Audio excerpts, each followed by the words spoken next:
Hello, my name is Angela Ball, CEO and founder of Hearts for Moms. I started this organization over 8.5 years ago, but 15 years ago, I've been serving single moms and their children. I realized that they needed so much help as the challenge is immense for them. They are carrying all their weight on their shoulders. And also my story of abortion was what brought me to ministry. I didn't realize that as moms walk by themselves and after they're being so brave by saying yes to having their children, that there will be so much more that they needed in order for them to be able to succeed and thrive.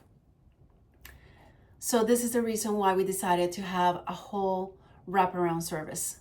We subsidize the cost of housing, education, transportation, childcare, and mental wellness. It is so important that one doesn't go without the other because everything will fall apart otherwise. We also want to make sure that the moms are empowered and equipped so that they gained the knowledge, whether it's parenting, finances, health, and wellness. We pair the moms up with a Christian mentor and also their financial coach because they gotta learn financial literacy. They gotta learn how to budget. They need to make sure that they're making wise choices in order for them to be able to continue to grow and better provide for their children. So it is important that we come alongside because right now we have over 1,500 families that have applied for help.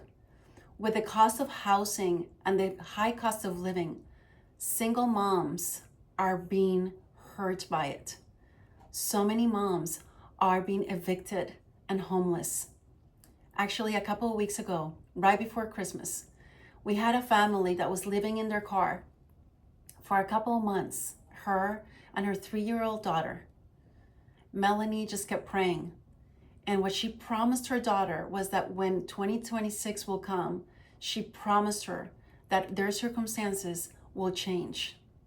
Little did she know that God showed up in such a mighty way. And because of the support of many people, we were able to get this family from living in their car into living in their own home. They spent Christmas at their home. So there's so many stories that we can tell, but there's so much help that we need in order to be able to help more families. It is important that we empower them, but this is what the funds will do.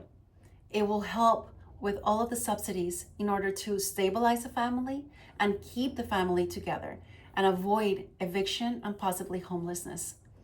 We would love to tell you more stories. We would love for you to learn more about Hearts for Moms. It is a long-term commitment for the families, but it is the only way that we're going to make sure that these families are going to go from surviving to thriving. They go through the sowing stage and we see them grow, and eventually they will reap a harvest, and that becomes generational impact. So we thank you and we hope that we get to work together.